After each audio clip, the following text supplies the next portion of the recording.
Selamlar değerli takipçilerim. Kanalıma ve mutfağıma hoş geldiniz. Bugün sizlere oklava kullanmadan tek bezeyle hazırlamış olduğum kat kat çıtır çıtır nefis bir baklava tarifiyle geldim. Dilber dudağı yapacağız. Yapımı oldukça pratik ama çok lezzetli bir baklava tarifi. Mutlaka deneyin diyorum ve hemen yapımına geçiyorum. Baklava hamurumuz için 1 çay bardağı yoğurdu uygun bir kabın içerisine alalım. Üzerine yarım çay bardağı ayçiçek yağı, bir tane yumurta, 1 yemek kaşığı elma sirkesi, 1 çimdik tuz, 35 gram oda sıcaklığında yumuşamış tereyağı ve 1 paket de kabartma tozunu ekledikten sonra bir spatula yardımıyla bu malzemelerimizi homojen bir kıvam alana kadar karıştıralım. Daha sonra ununu yavaş yavaş ilave edelim. Toplamda 3 su bardağı un kullandım. Tarifte kullanmış olduğum su bardağı ölçüm 200 milim standart herkesin evinde bulunan su bardaklarından. İlk aşamada spatula ile karıştırıyorum. Hamur ağırlaşmaya başladıktan sonra spatulayı çıkarıp elimle yoğurma işlemine devam edeceğim. Un miktarı aşağı yukarı değişkenlik gösterebilir. O yüzden lütfen kontrollü bir şekilde unu ilave edelim. Hamurumu toparladıktan sonra biraz da tezgahın üzerine alıyorum ve 2-3 dakika boyunca da tezgahta hamurumu güzelce yoğuruyorum. Sonrasında elimle hamuru toparladım ve yoğurduğum kaba tekrar aldım. Üzerine bir buzdolabı poşeti kapatıp hamurumu şöyle 15-20 dakika boyunca dinlenmeye alacağım. Ben de bu arada şerbetini hazırlayacağım. Şerbeti için 2,5 su bardağı toz şeker ve 2,5 su bardağı suyu uygun bir kabın içerisine alalım ve şeker eriyene kadar karıştıralım. Şerbetli tatlılarda bu önemli bir püf noktası. Mutlaka şeker eriyene kadar karıştırın. Sonrasında üzerine çeyrek limonu sıkıp içerisine bıraktım ve ocağın altını açıyorum. Şerbetimi kaynamaya bırakıyorum. Şerbet kaynamaya başladıktan sonra süre tutun. 15 dakika daha kaynatmanız yeterli olacaktır. Eğer bu şekilde son damla böyle kaşıktan uzuyorsa artık şerbetin kıvamı tamamdır. Kenara alıp soğumaya bırakabilirsiniz. Bu arada yaklaşık 15-20 dakika boyunca hamurum dinlendi.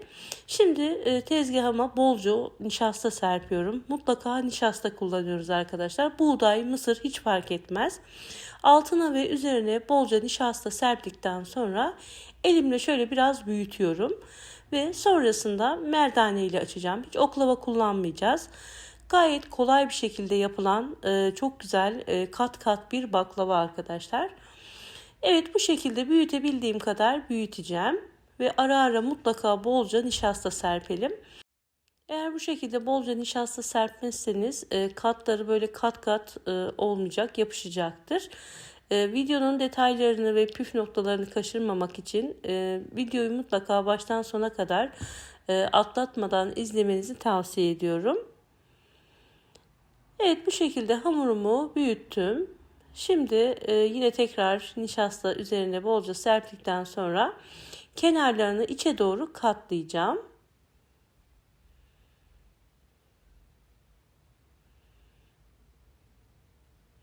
Evet, her yeri nişastayla kapladım. Ve önce bir tarafını katlıyorum. Ve o katlamış olduğum yeri de yine aynı şekilde nişastayla kaplıyorum. Ve şimdi diğer tarafını da aynı şekilde içe doğru katladım. Aynı şekilde her katladığım yerin üzerini tekrar nişastayla kaplıyorum. Ben buğday nişastası kullandım. Dediğim gibi mısır nişastası da kullanabilirsiniz. Şimdi diğer taraflarını da içe doğru katladım ve bir kare şekli oluşturdum. Yine aynı şekilde katladığım yerleri nişastayla kapladıktan sonra tekrar bir katlama işlemi daha yapıyoruz. Evet, dört kenarında yine ortada buluşturdum ve böyle bir şekil oluşturdum. Yine katlamış olduğum yerlerin üzerini bolca nişastayla kaplıyorum. Ve artık son kez bir katlama işlemi daha yapacağız. Yine uçlarını ortada birleştiriyoruz. Ve uç kısımlarını şöyle güzelce tutturalım ve diğer tarafını çevirelim. Gördüğünüz gibi tekrar bir beze oluşturduk. Diğer tarafını çevirin ve uç kısımlarını şöyle biraz daha hafif hafif dokunarak birbirine tutunmasını sağlayalım. Evet, gördüğünüz gibi bu şekilde kat kat bir beze oldu. Şimdi kenarlardaki nişastayı ortada topluyorum ve tekrar bir dinlenme aşaması olacak. Üzerine tekrar bir buzdolabı poşeti kapatıyorum ve 15 dakika boyunca yine dinlenmeye bırakıyorum. 15 dakikanın sonunda artık hamurum açmak için hazır. Altına tekrar bolca nişasta serptikten sonra yine üzerine de serpiyorum. Ve bu aşamadan sonra hafif hareketlerle merdane ile açmamız gerekiyor. Eğer çok fazla böyle bastırarak açarsanız içinde bol nişasta olduğu için hamurda yırtılmalar ve kesikler olacaktır. O yüzden çok nazik bir şekilde ara ara yine nişasta serperek hamurumuzu inceltelim. Şekli çok önemli değil arkadaşlar. Böyle yamuk olabilir veya çok böyle düzgün olmayabilir. Olabildiğince açmanız yeterli olacaktır.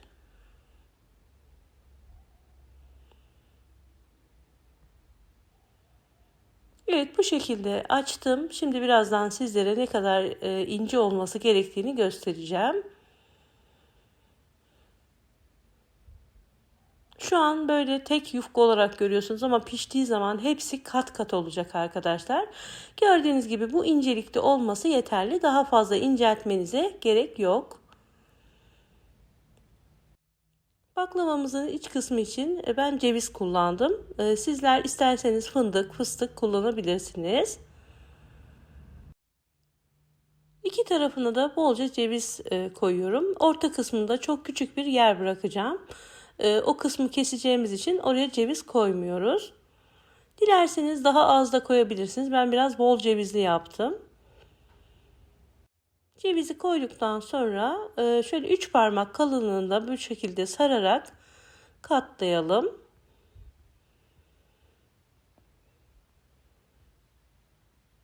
Orta kısmı gelince bırakalım ve diğer tarafında aynı şekilde 3 parmak genişliğinde katlayarak orta kısma kadar birleştirelim.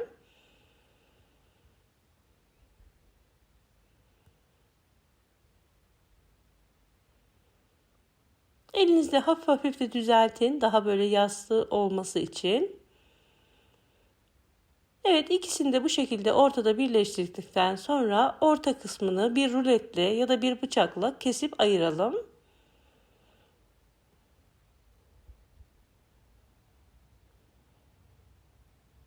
Evet, bu şekilde iki tane rulo yapmış olduk. Şimdi biraz daha üzerlerine bastırıyorum ve biraz daha genişlemesini sağlıyorum. Sonrasında bir bardakla çay bardağı kullandım. Bu şekilde keserek baklavamızın şeklini oluşturuyoruz.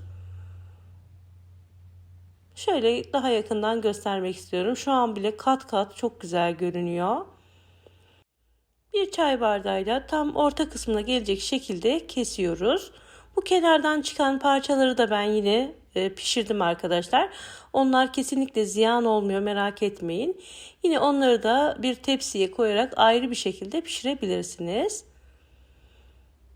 Evet, bu şekilde bir bu taraftan bir diğer taraftan olacak şekilde tatlılarımızı keselim.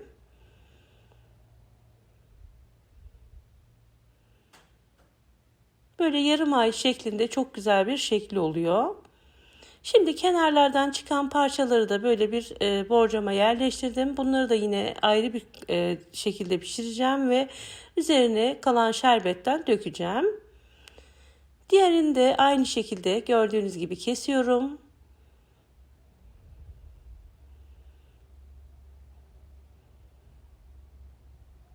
Kesmiş olduğum hamurlarımı büyük boy yuvarlak borcama yerleştiriyorum.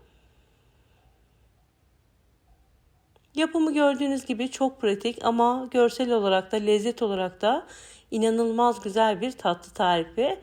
Eğer bayramda yapmak isterseniz bu tatlıyı tercih edebilirsiniz. Gerçekten çok pratik ve çok lezzetli bir tatlı oluyor. Evet, hepsini bu şekilde yerleştirdim. Şimdi üzerine sürmek için 125 gram tereyağını erittim ve üzerindeki köpüğü aldıktan sonra üzerine yarım çay bardağı da ayçiçek yağı ekleyip karıştırdım ve tatlılarımın üzerine bolca sürüyorum. Bu tatlımızı yüksek ateşte kesinlikle pişirmiyoruz. Kısık ateşte ağır ağır pişmesi gerekiyor arkadaşlar. O yüzden davul fırında veya böyle yüksek ısılı fırınlarda bunu pişiremezsiniz. Mutlaka 160 derecede ağır ağır pişmesi gereken bir tatlı arkadaşlar. Eğer yüksek ısıda pişirirseniz hamurunuzun dışı hızlı bir şekilde kızaracak ve içi çiğ kalacaktır. Güzel bir şekilde böyle kat kat çıtır çıtır bir tatlı olmasını istiyorsanız fırınınızı önceden alt üst ayara getirin ve 160 dereceye ayarlayın ve ağır ağır tatlınızın pişmesini sağlayın. Üzerine bolca tereyağını gezdirdikten sonra şimdi önceden ısıtmış olduğum 160 derecelik fırına tatlımı vereceğim ve yaklaşık 1 saat boyunca tatlımı pişirmeye bırakacağım. Benim fırınımda tam 1 saatte bu kıvama geldi. Çok güzel böyle kabardılar ve çok güzel bir şekilde kızardılar. Sizler lütfen kontrollü bir şekilde pişirin ve vermiş olduğum fırın ısısına göre pişirin. Bu şekilde harika bir sonuç alacaksınız. Fırından aldıktan sonra 2 dakika bekledim ve tamamen soğumuş olan şerbeti üzerine gezdiriyorum. Şunu tekrar belirtmek istiyorum. Tatlımız sıcak, şerbetimiz tamamen soğuk olacak. Bu şekilde harika bir sonuç alacaksınız. Çok az bir şey şerbeti bıraktım. Onu da kenarlardan çıkan parçaları fırında pişirdim ve o şerbeti de onların üzerine döktüm. Onlar da gayet güzel oldular. Şerbetini döktükten sonra 1 saat boyunca dinlendirdim ve sizlere hemen daha yakından göstermek istiyorum. Gördüğünüz gibi kat kat çıtır çıtır efsane bir tatlı oldu.